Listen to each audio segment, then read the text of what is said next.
కృష్ణుడు మేకప్ ఎలా వేయాలో చూద్దాము. ముందుగా బ్లూ కలర్ పాన్ కేక్తో ఫేస్ నెక్ మొత్తం ఫుల్గా కవర్ అయ్యేటట్టుగా ఈ విధంగా అప్లై చేసుకోవాలి. ఆ తర్వాత ఐబ్రో పెన్సిల్తో ఐబ్రోస్ని నీట్గా షేప్ వచ్చేలా దిద్దుకోవాలి. ఆ తర్వాత అలాగే కాజల్ కూడా మంచిగా ఐబ్రోస్ ఎడ్జ్ దాకా దిద్దుకుంటే లుక్ చాలా బాగుంటుంది అన్నమాట. చూడండి ఒకసారి ఎలా ఉందో, చాలా బాగుంది.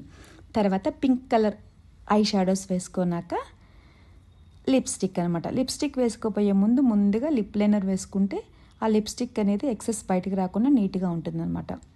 ఆ తర్వాత బొట్టు యూ షేప్లో పెట్టేశారు. ఫస్ట్ రెడ్ కలర్ పెట్టేసి తర్వాత ఎల్లో కలర్ వేశారు. చూడండి ఎలా ఉందో.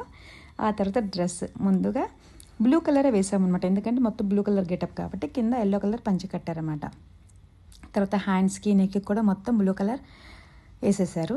తర్వాత నెక్కి హ్యాండ్స్కి ఆర్నమెంట్స్ పెట్టారు. నెక్ దగ్గర కొంచెం గుచ్చుకుంటున్నట్టుంది, మళ్ళీ తీసి మళ్ళీ కట్టించేసాం.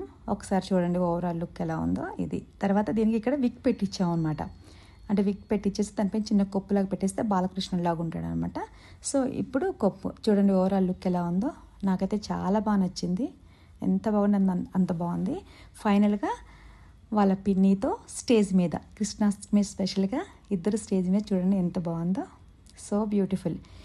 ఈ మేకప్ అంతా కూడా మనకు వేసింది ఎవరో కాదు, బాలరాజు. తను చాలా బాగా వేశారు. Thank you.